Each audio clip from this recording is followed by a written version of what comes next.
भारत की सबसे बड़ी मिसाल बना बटोही गांव। सतना जिले के चित्रकूट अंतर्गत आने वाले बटोही गांव को आत्मनिर्भर भारत की बड़ी मिसाल माना जाता है।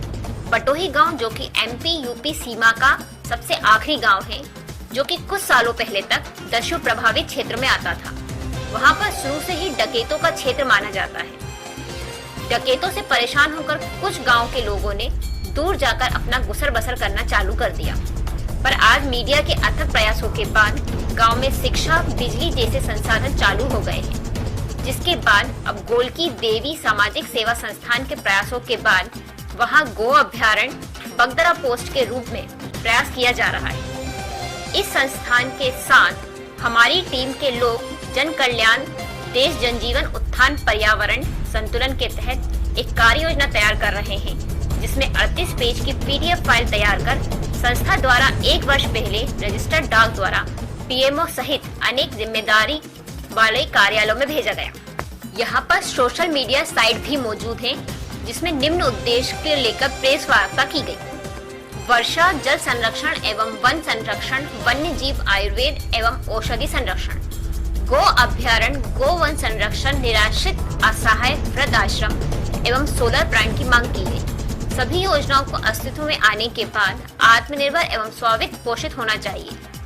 गोलकी देवी संस्थान के राष्ट्रीय प्रवक्ता अनुराग पटनाहा ने अनुरोध किया कि हमारी इस राष्ट्रीय उत्थान एवं लोक कल्याण की कार्य योजना को गंभीरता से समझा जाए और जो लोग इसमें कुछ कर सकते हैं, ऐसे जिम्मेदार लोग आगे आएं और उपेक्षा के साथ उनके सहयोग की जरूरत। गोलकी देवी सामाजिक सेवा संस्थान काऊ सफारी का जो हमारे बगदरा घाटी पोस्ट के बगल में गौ अभ्यारण्य का कार्यक्रम चल रहा है, उसमें हम यह चाहते हैं कि सरकार के द्वारा हमें वहाँ पे तारी बाड़ जो लगाना है, उसके लिए नेचुरल तरीके से वहाँ पे सहयोग करे और हमारी जो गाय हैं, जितनी गाय पूरे ज़िले में आवारा, पूरे प्रदेश में आवारा किसान अपनी खेती नहीं कर पा रहा, इनके आए दिन एक्सीडेंट हो रहे हैं, इन गायों को वहाँ पे हमारे भेजें।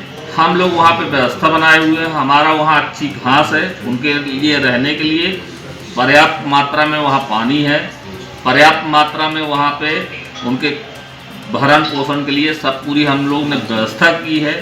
और हम यह सरकार से यही चाहते हैं कि हमने कई बार पत्राचार कर चुके हैं और आज तक उसका कुछ निष्कर्ष नहीं हुआ।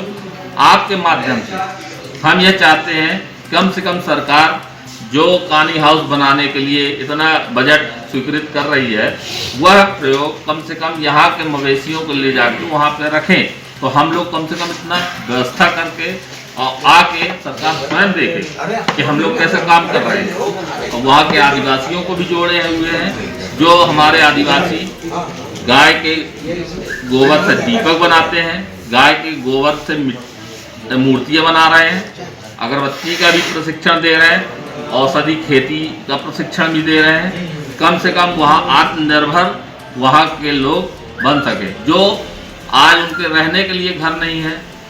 आज वो बेचारे, हम लोग ने देखा कि वहाँ पढ़ने के लिए शिक्षा, जो सबसे बड़ा महत्वपूर्ण चीज़ है, शिक्षा नहीं है। उसके लिए मड़ैया माननीय कलेक्टर महोदय से भी बात हुई, हमारे पूर्व मुख्यमंत्री जी ने पत्र भी जारी किया था, तुरंत उसके लिए उन्होंने पहल भी किया था और वहाँ पे विद्यालय के काम भी जारी है। आप लोग भी आके देख सकते हैं, वहाँ पे बिजली नहीं थी, बिजली की व्यवस्था की गई, बिजली भी वहाँ आने लगी है। तो हम लोग यही चाहते हैं कम से कम हमारे जो वहाँ का डकैत क्षेत्र है, और डकैत क्षेत्र में हम यह नहीं चाहते कि हमारे आदिवासी कोई भी बंदूक उठा के वहाँ डकैत बने। हम यह चाहते हैं कि वह आत्मनिर्भर बन के अपने घर का और अपना जीवनोपार्जन बनाए और अपने घर का, परिवार का अच्छा भरण पोषण करे। यही हमारा लोगों का उद्देश्य है।